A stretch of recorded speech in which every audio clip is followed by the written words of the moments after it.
Oh, hello. We are live. Let's turn this down.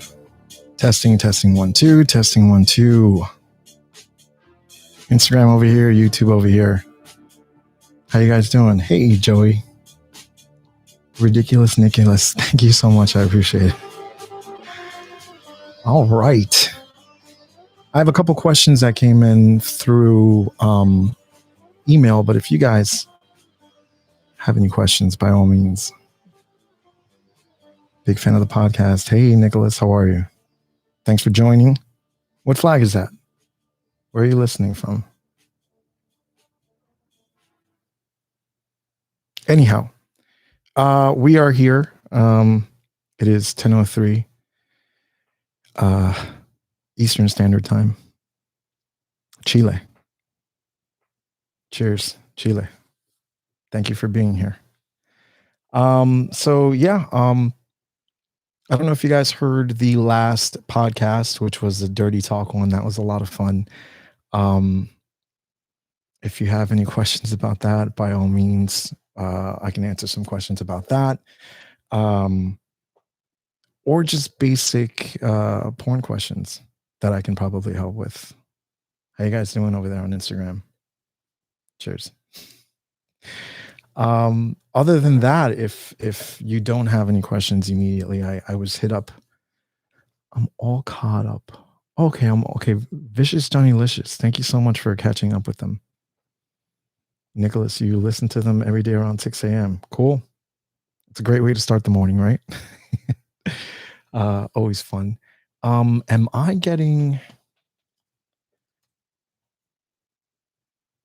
just a test in YouTube? If you guys can, one of you guys watching, if you can just let me know that you can type in, say hi. So anyway, would love to have you as a guest on our events. Cool. Let's talk about it, Joy. That would be fun. How you doing? Fantastic. Okay. I have a question. Do you ever get aroused while filming? I know that I answered that one once before, but it's always interesting. I would say around 6 or 7 times in my life. Or not in my life, but in on a work set, I've gotten aroused because I'm looking at it as work. I'm trying to look at like stuff that would get you guys off. So yeah, that's my question. About 6 or 7 times, and I'm pretty sure I can tell you what scenes they are too. I got really impressed with the Crush Freak episode of the podcast. Cool. Nicholas, that is something that if you mentioned to, if you wanted to get in touch, I don't know if you're into it or not, but if you wanted to get in touch with him, that is something that he would love to hear. I know that he struggles with finding a lot of people that kind of relate to the things that he's into. So that's always fun. I was asked a couple of questions actually via email. One of them was somebody that wanted to get mentored. I don't know if you're here now, or maybe you'll listen to this later, but mentoring in the way that you described it on in the email is, I think you want to pay for that. I'm not sure. I don't know. I would have to look into that a little more with you, or speak about it a little more, because I've never really done it, never really thought about it, but would be cool. Akala, what do you consider is the correct age to get into the porn industry, either as a model or as a director? Oh, wow. I don't think it's a question of age. I would think it's more a question of maturity when it comes to how you can handle things. Yeah, that's the best way I can answer that question. And by that, I just mean you can be 18 or 40 and still not have your shit together. And if you get into the industry, an industry that kind of like mainstream the film industry gives you so much attention. If you don't know how to handle that, you can really lose yourself in that shit. A director, I don't know. It's very different. Behind the scenes and in front of the camera are very, very different, in my opinion. Um, so I don't know.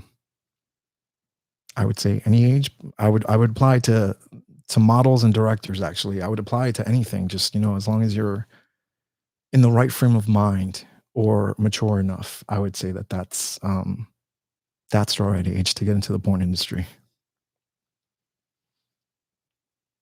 Let's see. I had a question the other day about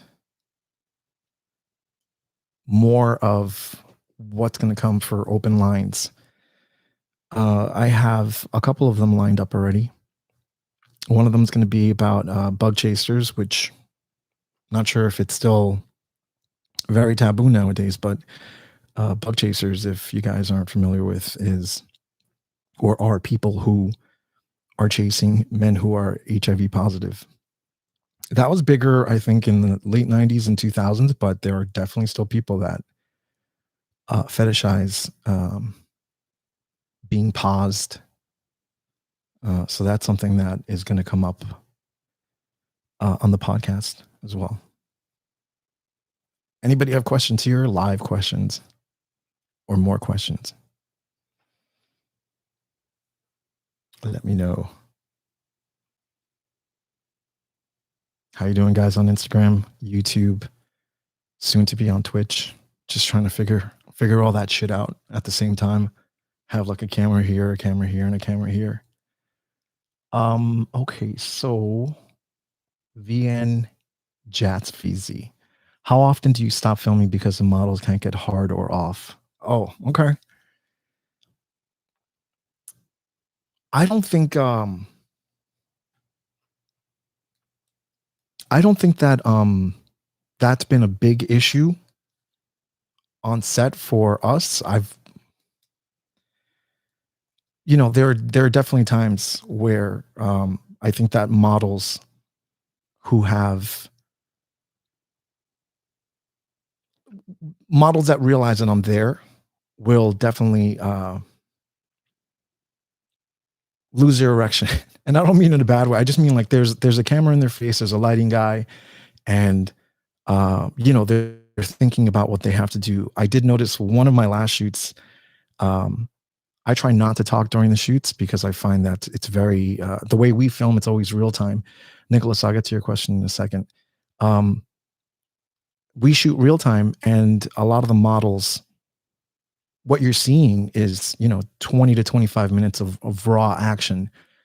So it's very, very rare that I have to step in, but when I do and they have to, like, they start thinking about it, that's when they have issues with erections and stuff.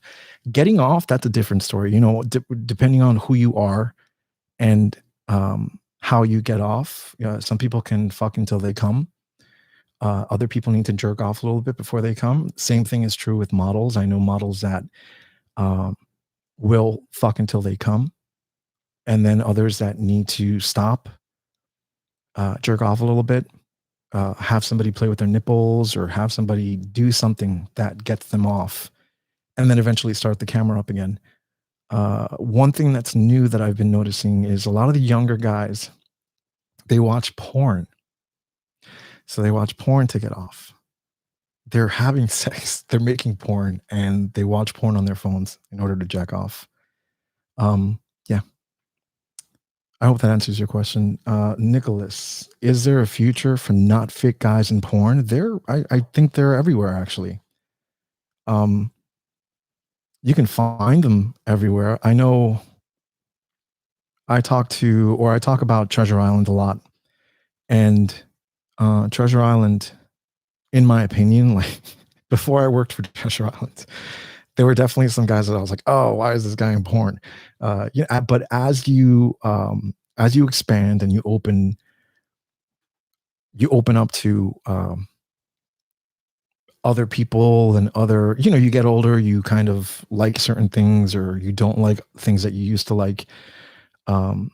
You expand. But a future for non-fit guys in porn, I think they're already here.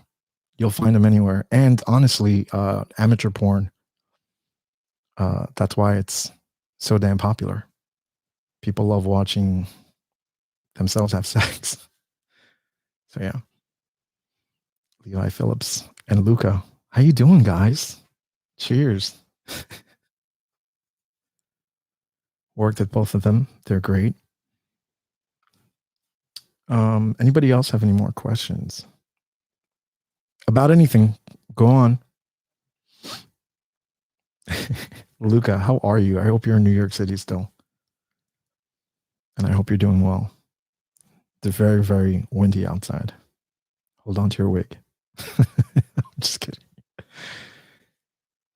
Oh, how you doing, sir? I miss you guys too. I love you too. What's your porn nightmare? An awful personality. And I've been fortunate enough to not have too many toxic people on set, but that can suck. That can suck the energy right out of the room. Yeah, Alessio, you know what I'm talking about. I think I was on set somewhere, and that ended up being the case. I've had two actually within the last 3 years. So my porn nightmare is that. I would say shit, because I'm not into it and it doesn't fit into the narrative of what we're shooting when it does happen. And I think that's about it so far. Let's see. Akala, how much does penis size affect your career regardless of your sexual role? I don't know. I would say penis size. Well, I mean, if you're a top, people want you to have a big fucking dick. I mean, there's no ifs, ands, or buts about it.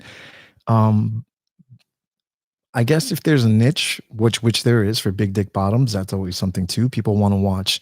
It really just depends. I think that they definitely do a little research on what's selling and what isn't selling. That's how we know big black dicks and small white bottoms, or small bottoms in general, is very popular, or has been for the past couple of years. So, oh, Joel someone, thank you so much. I hope you heard that podcast the other day. I fucking love you. You guys are great. So I think that penis size is it's important, but it's not important. I mean, if you have a very, very nice face and a nice ass and you're a bottom, you'll be fine. And if anything, if you can't get hard or something, they'll throw a jock strap on you or something. But yeah, that's been the case. What's my favorite type of porn to watch? Well, I talk about it a lot on the podcast. I love watching straight porn. I watch amateur porn too. I just started wrapping my head around OnlyFans, but by that I just mean it's crazy. There's too many people out there, man. There's too many people out there making porn. It's fucking insane. I think that there are a lot of really, really hot guys. But yeah, I'll never be able to get to everybody. And I've seen a lot of really, really hot guys too. So I've been dabbling with like OnlyFans, and trying to bring those guys into like porn too. I would say, like I said, a majority of the porn that I do watch is straight porn. Do you think studio porn can survive the age of just for fans? Yes and no. I don't think that. I think that just for fans and OnlyFans and all these fan sites absolutely just turned kind of like Napster in the 2000s with music and MP3s and streaming music and stuff. Studio porn had a way of kind of controlling who was popular and who wasn't popular, who still had a career and who didn't. And the lifespan of models before, when the studios were in charge, was, I don't know, give or take 3 to 5 years, depending on how efficient, how smart you were, and how good or how well you maintained yourself, I think. Um, and then you start your own porn studio, if anything, at that point. But that's different. It's very different now. Everybody has a camera or a phone, and that phone is your porn studio. And it's interesting to see how people use it, or how people utilize it, because you can use it in a good way, and you can also use it in a bad way. Just because you have a camera in your hands and you're recording somebody fucking doesn't mean you're making porn, or at least something I want to jerk off to. So it's interesting. Will it survive? I think yes, it will, but in my honest, deep opinion, I don't know. I don't know how. At this point, all the power has gone to the models, and I think that's great, because if, like everything else, models were treated better, this wouldn't be the case. I mean, it would be, but and there's still people that love working with studios and stuff, but I don't know, man. It's interesting. My new website adventure. It's going good. It's going good. I'm developing the demystifyinggayporn.com. I have a whole bunch of power bottoms. Who, Joey?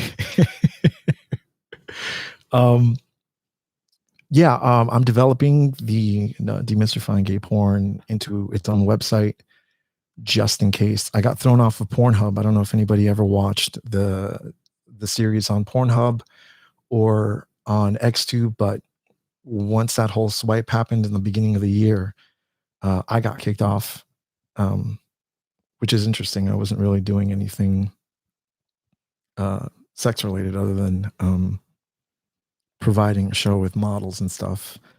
But yeah, so I don't want, God forbid YouTube decides one day that they want to kick me off because of the content. I don't want to have to like re-upload everything. So I'm working on a website now and working on season 3. There's a lot of really, really cool stuff coming up on season 3. Yeah. And a lot of really cool people coming up for season 2 still. Like there's a couple people I'm talking to now. How you doing, Jamal? Nice to see you. Luca, do you think that Pornhub, Xtube stealing professional porno companies' work is actually a part of the decay of the porno industry? Yes. And I think they do it to models now too. It's very interesting. And I'm not funded by them, so I can say whatever the fuck I want. But Pornhub, which is MindGeek, I think. This might come back and bite me in the ass later, but I don't give a shit. They're an offshore company, or an offshore, yeah, they are an offshore company. So a lot of times when people would complain, they wouldn't take your stuff down anyway. And it was very hard to file lawsuits against them, because I remember a studio I used to work with before trying to file lawsuits with them, and it was very, very hard. Then what ended up being the case was they would get you to, like, if you had a scene that was online and you wanted it to come down, they would make you file so much paperwork that by the end of it, you would just be exhausted. You'd be like, fuck it, just whatever. And now what they do is they partner with you, which sucks. It's like having, what's the best way to describe it? It's kind of like the Matrix, let's say. Like the virus is in the system, right? So now the virus is kind of controlling the system. That's what Pornhub is, in my opinion. Provides great content, like for people to put stuff up, but the minute you start stealing from other people is awful. Jamal, have you ever hooked up with any stars? Of course. Not too many, though. Not too many. But I don't kiss and tell. So, Jamal, maybe if we meet in person at some point at an event or something, I'll let you know what's going on. You should start an OnlyFans and film for guys in exchange for the rights to usage. I was thinking about that, dude. I'm not gonna lie to you. This is, I work for Treasure Island and the podcast is like another job. It's nuts. I love doing it. I love it. But it's a lot of work. So now what I've gotten to do, there are certain models, like every model that's been on this feed right now, I'd work with and I'd shoot for free. I'd shoot something for them for their OnlyFans just for free. Um, oh, that's what you do, Joey. Okay. Wait a minute, Joey, have we met? Well, I'll wait for you to answer that. But yeah, I would love to. But now what I do is I just I refer people if anything. But a lot of models are doing really capable jobs. But Joey, I'd love to see some of your stuff for sure. We have not met. Okay. Okay. So oh, look at that, Alessio. By the way, your interview with Alessio Vega was the best yet. Thank you very much. I appreciate that. Jamal, you said, did you direct the scene with Biaggi, Dimitri Santiago fucking yeah, they were fucking Hawk. I can't believe Brandon Hawk. That's who they were fucking. Yes, I did. I think I heard your voice in the background of the scene in the beginning. Yeah, that was me. Sure was. A lot of times, Raw Fuck Club is Raw Fuck Club was interesting because we were pumping the stuff out so quick that there was no room for quality control. So I know my voice is in there so many different times. So yeah, so that's very interesting. Let's see what's going on here. I just joined the chat, so I don't know if you answered this. Who would you love to work with most, past or present? Let me get back to that one. I'll definitely think of somebody because I've been fortunate enough to work with a lot of people that I wanted to work with. Yeah. How often do bottoms have accidents? Like get dirty, self-explanatory. Yes, I do know. Not not as often as you would think on our shoots at least. I find that whenever we have models that have accidents, they're newer and I've had somebody go out and party for their birthday the night before, and when the shoot started it was like 3 in the afternoon and then it ended at like 8 and it was dusk, and you can absolutely tell that like the daylight changed. So I've had that happen, and I've had another younger guy who got there and decided to clean out at the studio, which is fine, but it's mostly we allowed a certain amount of time because we know these guys a lot of times want to go off and do what they have to do. And when you get there and you clean out for a 9-inch dick or a threesome where you're the bottom, we're going to be there for a minute, but not too often, luckily. Have you ever interviewed Jax Maxim? Jasper, I have not. I think I've heard that name recently too, but I will. Tiger Tyson. I would love to interview Tiger Tyson. One of the things I am working on too is called post porn, and post porn is it's like I'm going to make a short documentary series, and I'm going to follow ex porn stars and talk to them about how life is post porn. So Tiger Tyson would definitely be somebody I would love to talk to as well. Yeah. Alessio interview was amazing. Look at that. Jeez, I'm glad you guys liked that one. That was good. We were trying to get that interview for a minute. Yeah. Past or present. I'm still thinking. Gay boy Zig. Any other questions? I've been neglecting Instagram here. Okay. So I guess while I wait for another question, I'll just interview Dawson. Dawson from Treasure Island. Dawson's 20 load weekend. Is that the Dawson we're talking about? Because if it is, there we are talking about interviewing him. Yeah. Oh, Joey.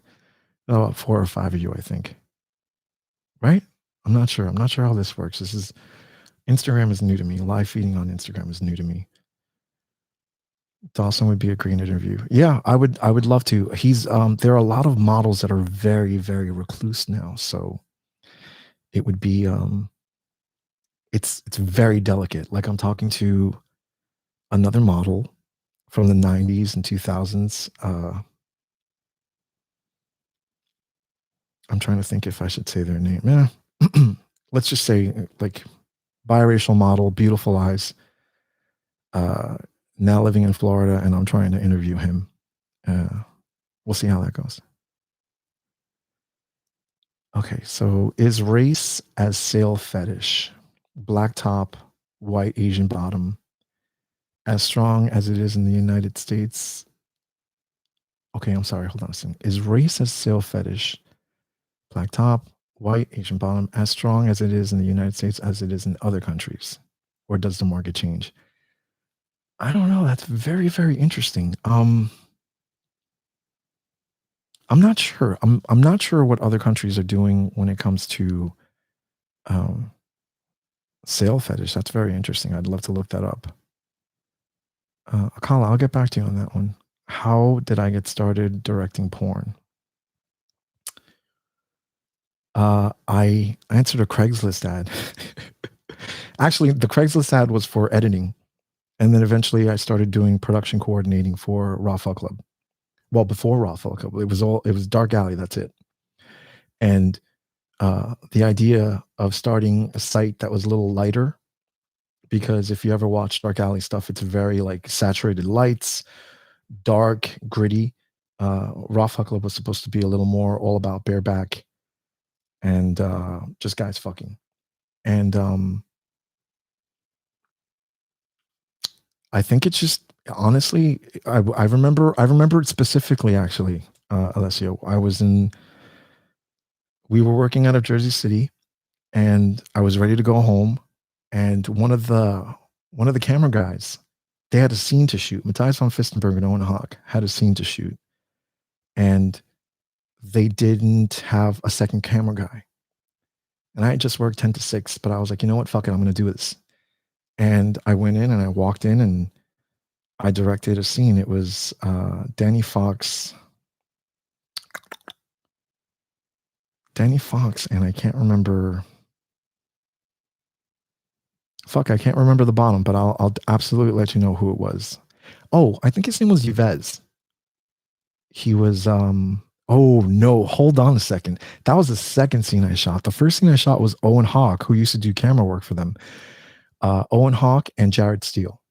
That was the first scene I ever shot for Dark Alley at the time. Well, that was actually in the first Raw Fuck Club film, right? And they're up to 130 now. I've been around. So let's see. Would you consider interviewing major studio content creators such as Tim Kruger and Axel Abyss? Actually, I'm talking to RV. I'm talking to Beefcake Hunter, and I'm talking to Wolf Legrand, and we're setting up a shoot or like an interview, and I'm trying to do it via Anchor. I think it's a different provider than Zoom, and the audio would sound much better. Yeah, he's been nice so far, so I have to get back to him and give him some questions and stuff. A lot of these guys, they, when it comes to people I haven't met, they want to know a good amount of the questions beforehand, which I absolutely respect. When it comes to like models that I know or people that I know, directors and stuff, I can walk in and just ask them anything. But basically, I give them a template of where the questions are, like what questions we're going to start with, and then where we're going to go. And stuff comes here and there, out of nowhere, and that's always fun. So yeah, I reached out to Chichi LaRue, reached out to Michael Lucas. I think they would be interesting interviews. I can say that. Let's hope they say yes. Let's see. Oh, selling the stereotypes. You you want me to answer if I think that other countries sell stereotypes the way America does? Let me know about that one, Akala. How can one get involved as a PA on set to learn shooting and editing? I really want to get into the biz behind the camera. I don't know. It's a very, I would say honestly, the best way to do that is to have a little bit of knowledge about editing or camera work or whatever. Camera work would probably be the best thing I can tell you to do is go in. Quite frankly, if I was going to start in the porn industry now as behind the scenes, what I would do is I would contact one of my favorite OnlyFans models or just for fans models, work for them for free, PA like that, and then eventually you'll meet other models, and then you are able to kind of just network like that, and then eventually your shit gets good enough that you can start charging for it. That's the best advice I can give you when it comes to starting now. That's the best thing to do. Going to a studio right now, unless I wish I can say like, every studio is amazing, but unless it's, I don't know. Like I said, I would absolutely suggest just for fans or only fans. Have you ever stared into any scenes? Oh, have you ever starred in any scenes yourself or thought about it? Vajra, no, I have not. I haven't thought about it because I'm behind the scenes. I enjoy it. Have I started in videos with like partners and boyfriends and shit like that? Maybe. But when it comes to like straight up studio porn and stuff like that, no.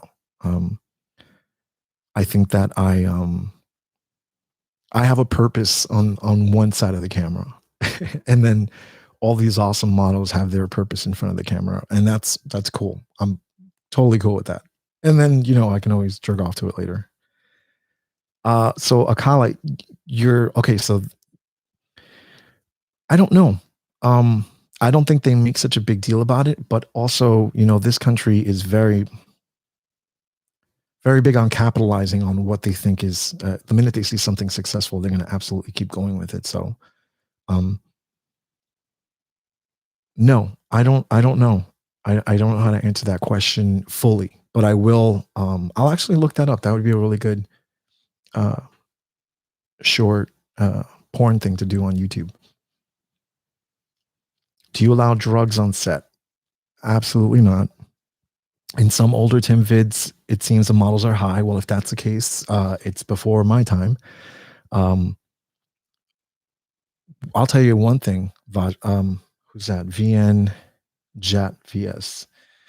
When I started working for Treasure Island, I hit up a lot of models that I had worked with before. And the minute I mentioned I was working for Tim, some of them didn't want to work there because of a certain movie. That was way before my time. And I don't allow it on set. Do you guys come in high sometimes? Sure, on like weed, but not to the point where it's detrimental to the performance. So it actually makes them better sometimes. So I'm perfectly fine with that. How you doing, Louis Mango? I'm glad you made it. What was I talking about before that? We went over post porn. We went over Treasure Island and drugs. Well, that sucks to say it like that. I'm not trying to allude to that, but yeah, they had. But whatever. Any studio has issues with drugs. They just don't talk. And honestly, Caverjacked, Viagra, Cialis, they're all drugs.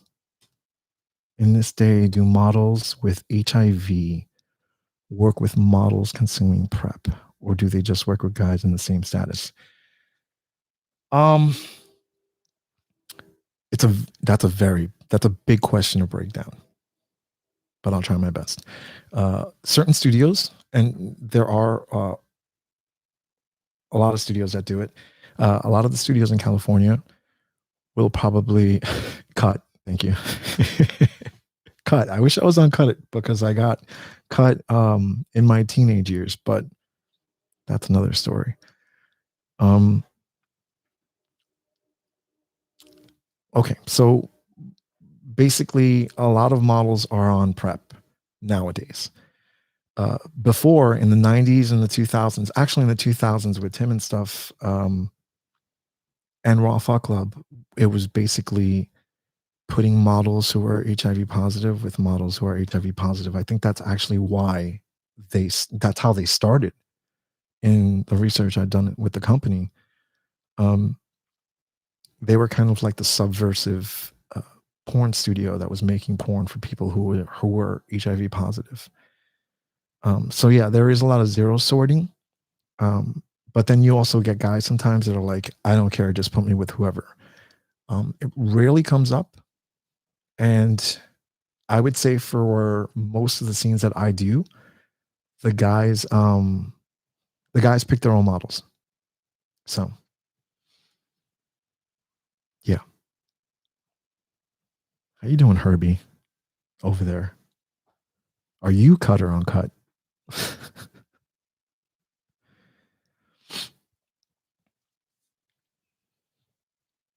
I'm waiting for a question. Somebody please ask me a question. Or I'll just have a sip of my wine while I wait.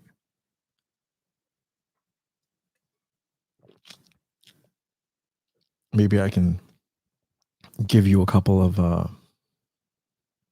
oh, that's a good question. How do you pay models? By the hour, by cum shot, or by model popularity? We definitely don't play by model popularity. That's fucked up, I think.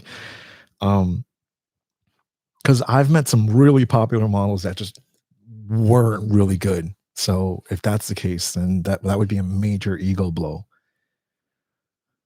We pay models by rate. And a lot of times when you see studios that are what I call prosumer studios, like Raw Fuck Club, Treasure Island, studios where you're in to get what you need to get and just that, those studios, the rates are a little lower, but you're there for like an hour to an hour and a half tops. That's what I can tell you about pay. We don't pay by cum shot. However, for a movie that I did in 2014, there was it was called Load Factory, and that I think you got paid for your participation and your first cum shot, and if you came again, you got an extra $100 or something like that. That was kind of cool because guys were like, oh, beating off, like it was really, really cool. I've never seen so many people, oh, got another one. So that was fun. Have you ever worked with Jesse Coulter? I have not, RV. I have not yet. I think he's out in California. I'm not sure, but I will. Would I write a memoir? I'm in the process. I've been for like, I started the idea of it in 2013. And by that point I had been doing porn for 6 years. And then I said, oh, I'll just wait till, 10 years, make it a 10-year thing. But we were really busy, man. We were like, I'm not gonna lie to you, I would have done the podcast so much sooner than I did start it. I would have done it while I was working, but it was a lot of work. There was nothing. First of all, the equipment that is available now is absolutely remarkable. And by that, I mean like audio, all the stuff that I can use for podcasts, like the fact that you can make a good production on a certain amount of money. Awesome. Uh, but yeah, I had this idea to do, I guess, autobiography on this chapter of my life, but I'm still in this chapter. So I've been writing stuff down. And I have a very good memory. So I'm gonna eventually do something. And one of the things that I was toying with as well for the podcast in between seasons is called Tall Tales, and I would do a couple of stories of shit that happened that really did happen that you're like, fuck, okay. So yeah. Oh, I would love to come to Brooklyn. Herbie isn't heat. You're absolutely right. How you doing, August? Very nice to see you.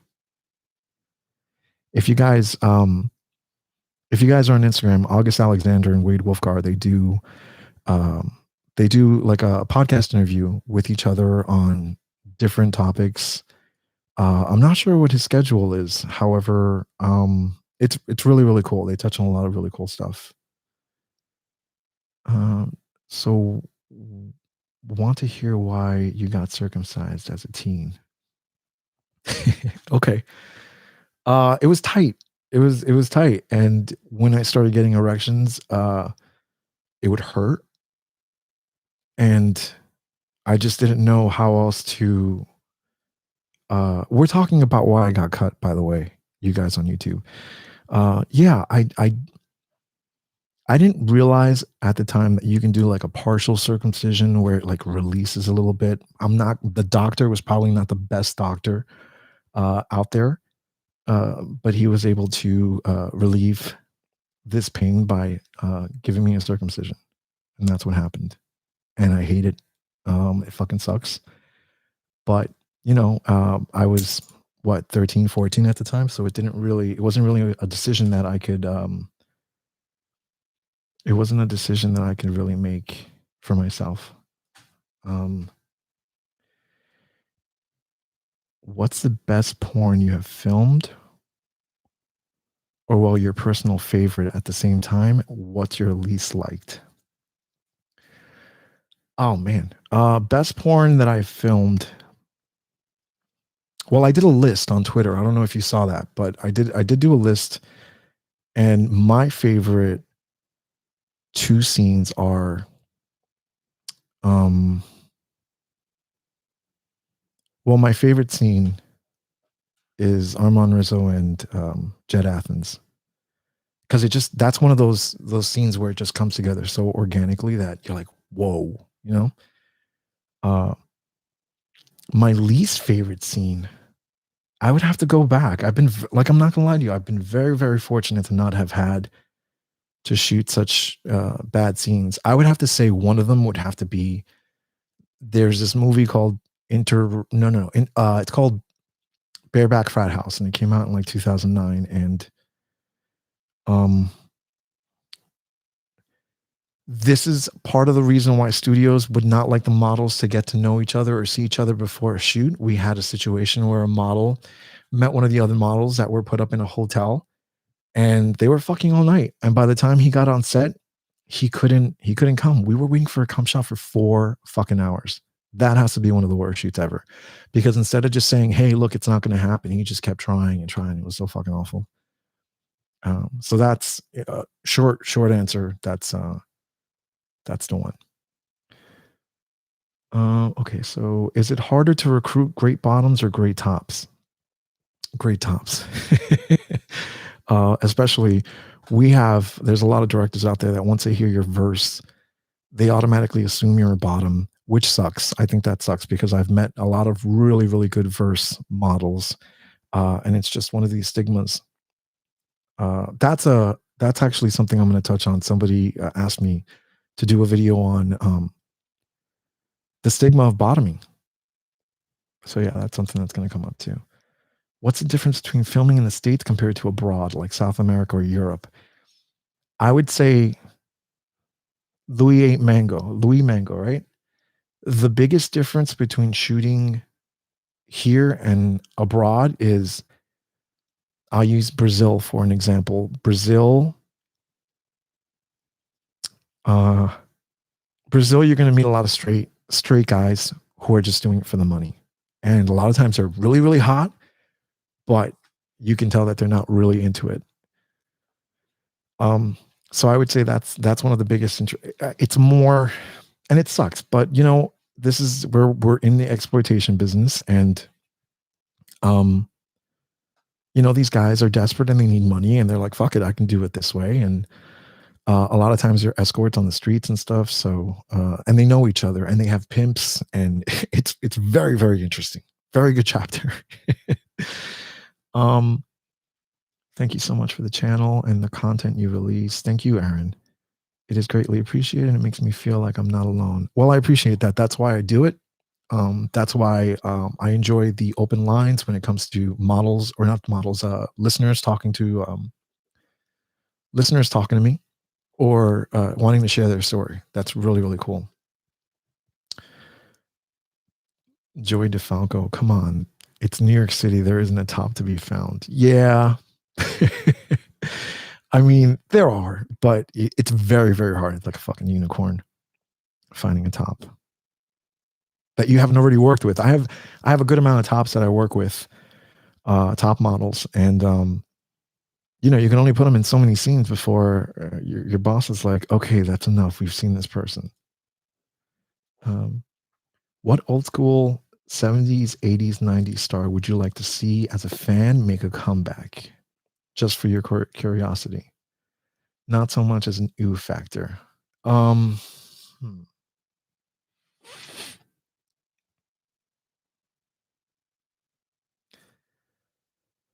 August. Okay, we'll do something for sure. I'm actually Drew Dixon's going to be in town around that time, so yeah, this shoot's coming together.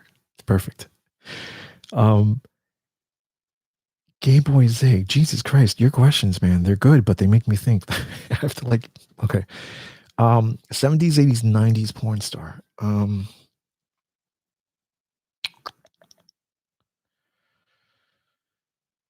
Whew.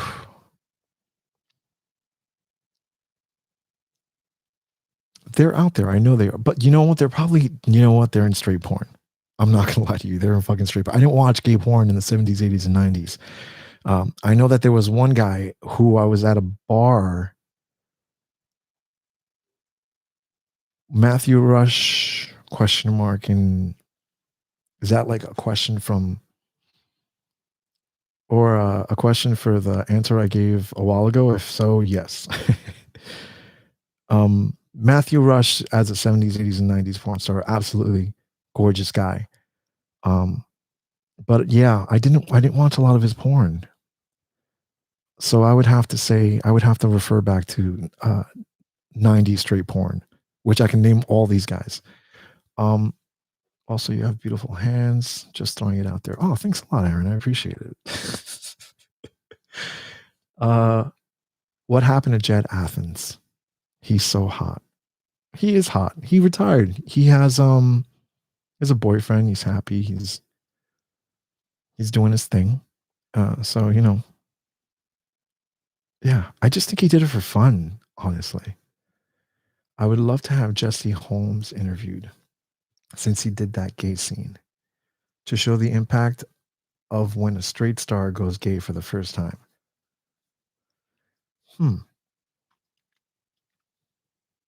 I don't know who Jesse Holmes is. I'm going to have to look him up. Have you introduced someone into the porn industry by their looks? Like, hey, you're really hot. Have you thought of doing porn? Yeah, Jake Morgan. But, a lot of these guys, when you mention, hey, you're really hot, are you interested in doing porn? You can mention it, but you can be like the third or fourth person that has told them or asked them. And, you just hit the nail on the head. Like you're the right person at the right time. So yeah, there's definitely been a lot of models that have come and gone that were, hey, you look great. I want to be in a scene. And they're like, I've been thinking about it and now's the time to do it. So they've done it.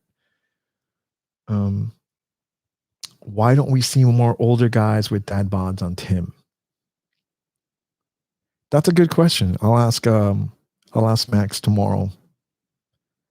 Because yeah, I know that was a big thing for a while, and daddies are all the rage. I mean, they're out there. There definitely are, but there used to be a lot of daddies.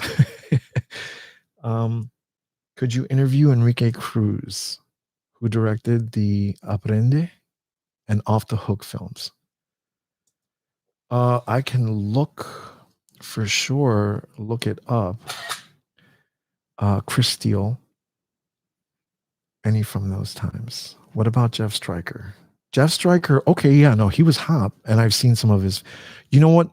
There is. I will say that there is an '80s porn film, and I think it was just a scene. To answer your question, Gay Boy Zig, and it was. I'll tell you the scenario. I don't know who the guys are, but a younger guy and his friend go into one of their older brothers' room, and the older brother's he's a jock and he's taking a shower, and they want to steal his socks or his underwear. And one of them is hidden under the bed while the guy comes out and fucks the other one. And then he finds the one under the bed and fucks him too.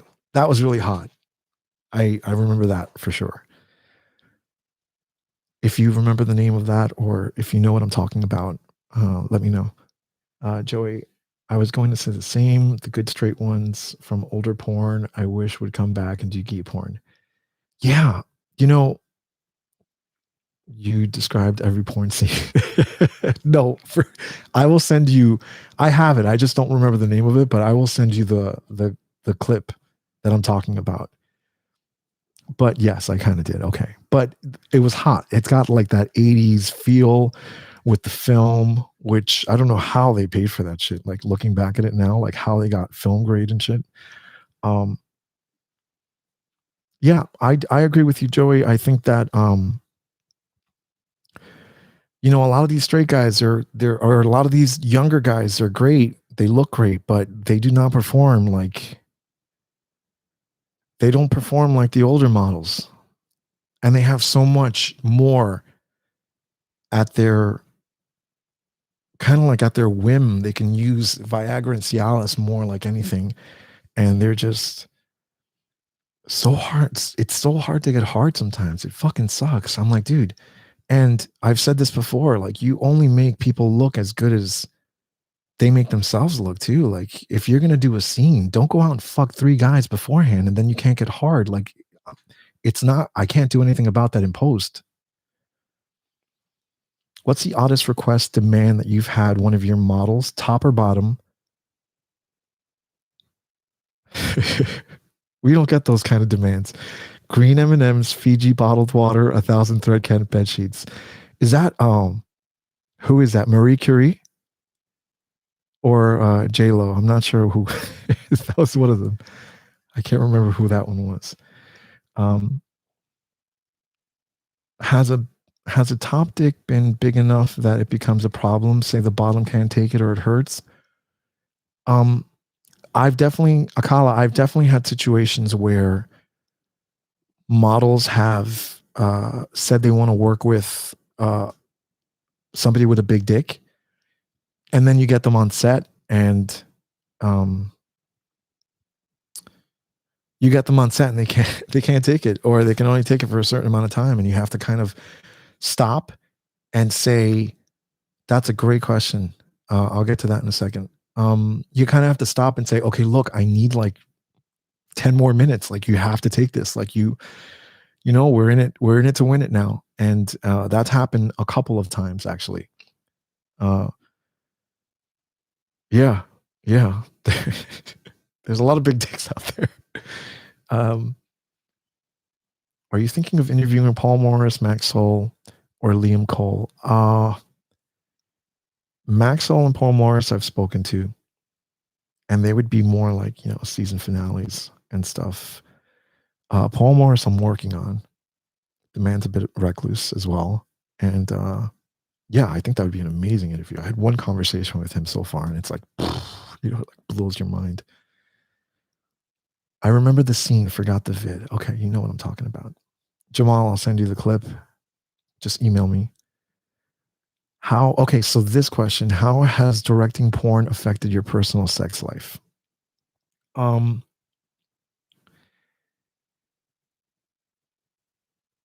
the first 2 years that I worked for Dark Alley, I didn't have sex. 2007 to 2009, I was, what is that? Not celibate or abstinent. I would jerk off, of course, but my job was my sex life. It was very hard to kind of separate both of them. I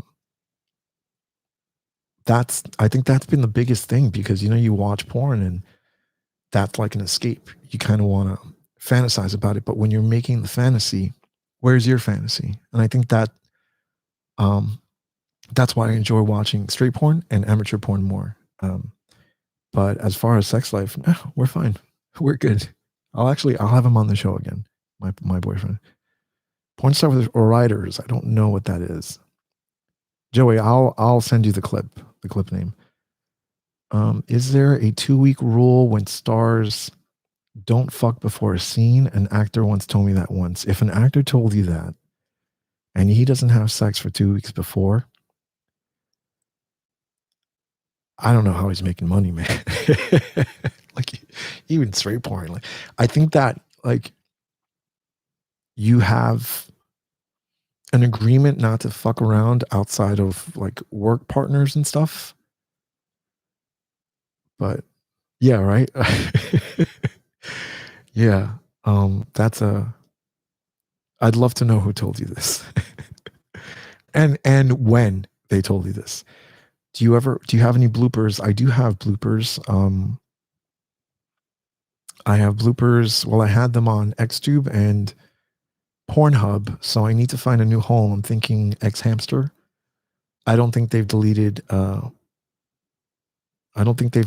episodes of Demystifying Gay Porn yet. So if they haven't, I will put them up there. The amount of big dicks on film industry is so interesting, considering how different they are in comparison with the average. It's out of control to the point where you're like 6.5, 7 inches, and you're like, am I, what's wrong with me? It's ridiculous. I just had this conversation the other day. And Atlas Grant once told me, and it was it was great. Porn star dick and boyfriend dick. There's a difference. But 6.5, 7 is just fine. All these people that want 10, 11.5, 12-inch dicks, like, good for you, but I wouldn't know where to put that shit. What about Bobby Blake? Would he ever be willing to be interviewed, or is he too churchy now? Who knows? That's a challenge. I would love to do that. You can only escape your past a certain amount before you have to kind of confront, for as good and churchy as he is now, something led him there. So he has to attribute his past to his present.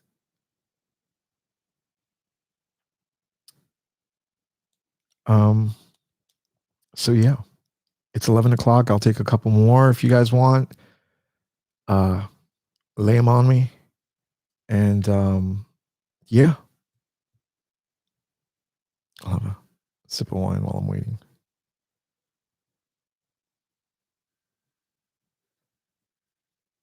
What are your opinions on Davey Wavy and his Himeros website? I've seen a little bit of Himeros, but I don't have enough to have an opinion. I know it looks good, but I don't know I haven't done my due diligence on Himeros.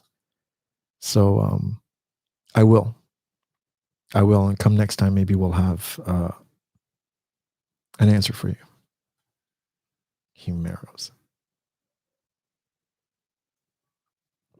How different is it directing pay for gay or real gay men?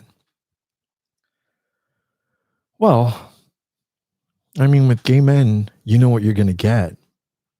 I've heard like horror stories with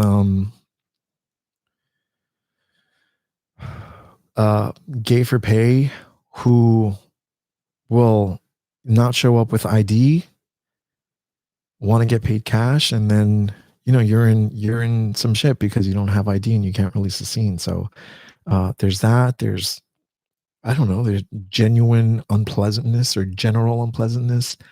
Not all of them, but I mean, gay for pay, I mean, that says it all. You're doing it just for the money. Uh, I don't know. I haven't really directed a lot of gay for pay people, at least not that I recall. Do I have any big projects in the future? Yes, big projects, but outside of um, like Tim and stuff is basically I'm focusing more on the YouTube channel. I'm focusing on videos right after season 2 ends. What I'm going to do is put up the videos that I've been making just so that they can be like in betweeners for season 3. And season 3 is going to be a little more, what I would like to do is be a little more interactive with the models. Like, for instance, I've spoken to Riley Mitchell for the last podcast. We had a great interview. I know that he loves cooking. So I said, season 3, I'm going to go over your house and you're going to talk to me while you cook. And I think that'll be really cool. Of course, it's going to be, that's a project, like little productions. So yeah, so there's a lot of stuff. There's sex crimes,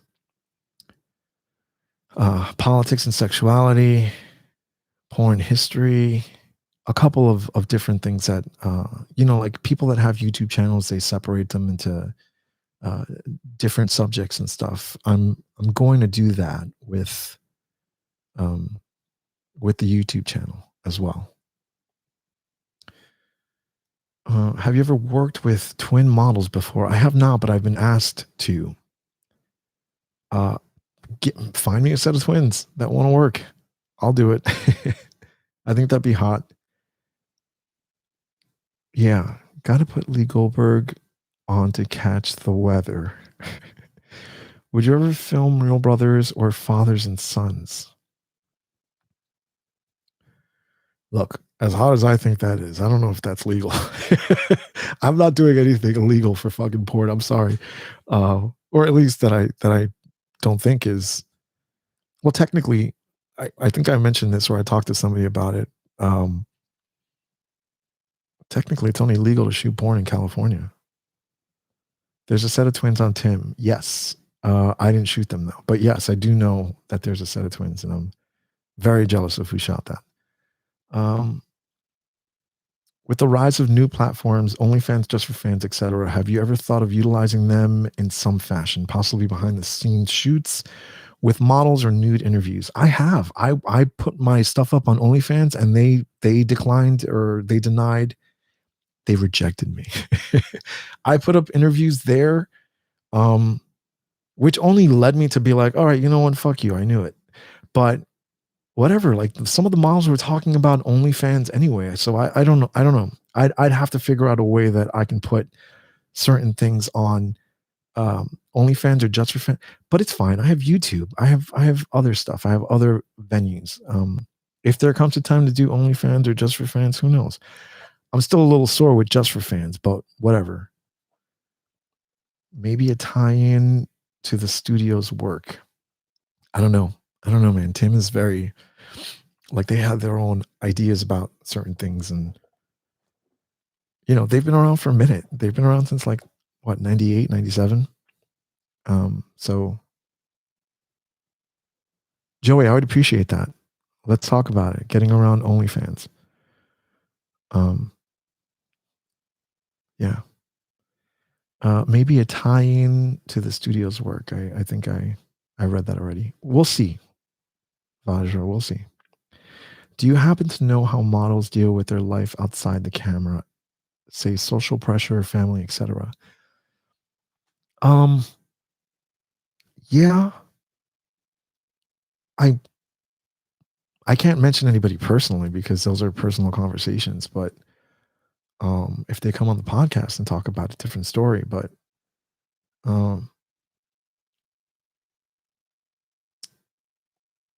I would say for the most part, a lot of the models are well-rounded. They know what they're doing. They're, at least, from a peripheral view. But even deeper than that, I think that you can tell a little bit if, something's off or whatever. Usually, you're in a room naked with somebody.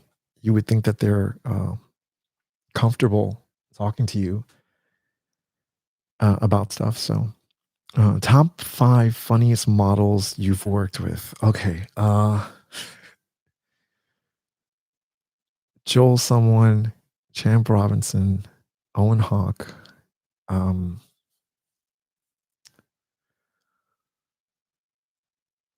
Crap, I know this off the top of my head, but it's just, yeah. I have to think back or look through my phone. Because I do keep in touch with a lot of models, and we go back and forth. And while I do that, let's see. Do you happen to know? Do you know what happened to Alexander Gustavo? I do not. However, I will look it up and see who he is, and um, and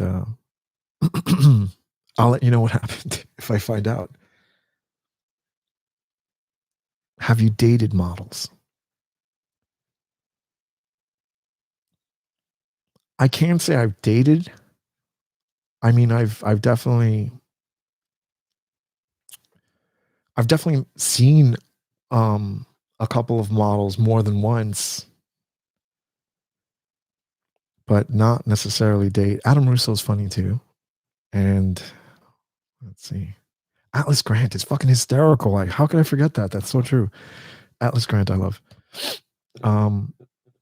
How's craft services during filming?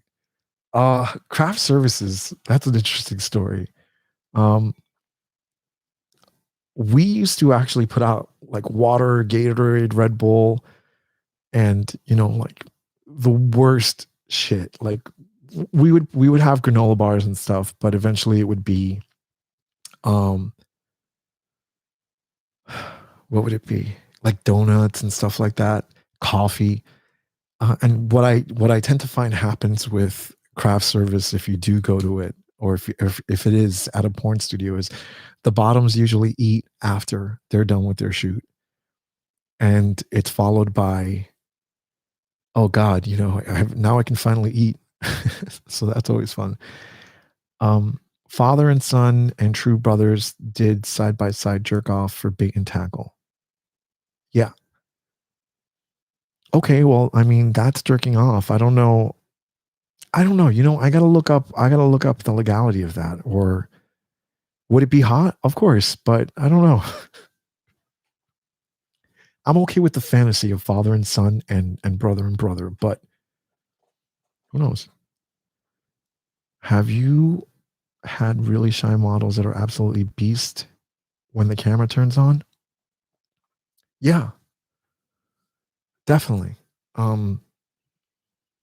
Yes, actually. Yeah.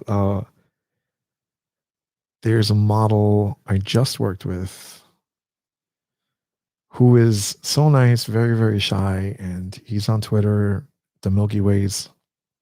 And that's how I think I found him. And he did a couple scenes for Treasure Island, but really shy, really quiet, but he can take dick, man. He's good. But there's definitely been more. But all right, I'll take two or three more questions, and then we'll wrap it up, and I will plug next week's episode, or I can just plug it now while I wait for questions. Have you ever seen someone come hands free? Yes. There's actually, there's a couple. Drew Dixon has to be one of the best when it comes to coming hands free, in my opinion. And that's because I've seen him do it a couple of times already in person. So next week, how you doing, Buckster?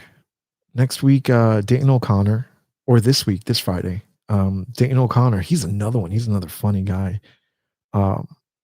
Who I got the chance to interview. I don't know if you guys saw him on Twitter or if you follow him on Twitter, but he just got the shit kicked out of him by a whole bunch of people while he was defending his boyfriend. So he's looking a little jacked up. But I interviewed him before that, and he's going to be on the podcast. That was a very interesting night. I think we both started with, I think I had it was like, it's talking to an old friend. I've known him for a minute, and we've hung out outside. And oh God, I think you'll hear it too. Uh, Dayton O'Connor was one of my first crushes with gay porn. I saw him on Sean Cody, I think, and I was like, dude, this kid's beautiful. And he yeah, he's on the podcast. He gave a really, really good interview. Uh very, very long, so I might have to cut it. I don't know if I'll cut it into two or if I'll just cut it down to the more juicier parts, or who knows, maybe I'll just leave it at the length that it is. But really good interview. And we started, I think he started with a little bit of whiskey, and I started with vodka. And by the end of the night, we were, a bit smashed. Incest is generally legal between consenting adults when there's no chance of pregnancy. Okay. You're really pushing this. Um, have you had problems with models that come early? I've had 2 or 3 models that have come way earlier than they were supposed to. One that rings out in particular was this one model. Fuck, I don't even think he's doing porn anymore. No, he actually ran for office somewhere. I don't know. The last time I saw him was in Chelsea, and we locked eyes. He was with a boyfriend or something. He gave me that look like, don't say anything. And I was like, okay, I'm just going to walk this way. But he was topping this model, and he came within like 5 minutes. And I was like, we don't have a scene.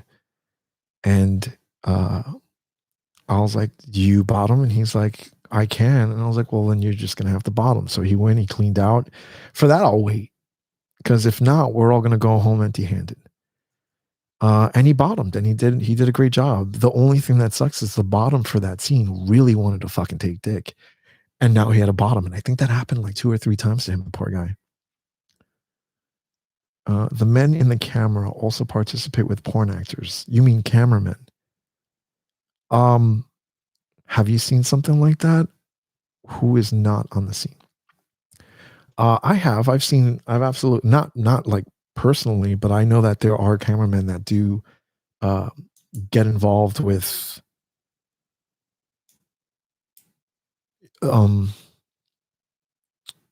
there are definitely cameramen that get involved. I'm not going to do it. Have there been opportunities? Yeah, I'm flattered. But yeah, no, it's very, very different. Like I'm there to do something else. You're interviewing me for your podcast changed my life. I feel so much more connected to myself, and I found a brotherhood on Twitter. Well, man in West Mass. Okay, I remember. The cum fetish, if I'm not mistaken.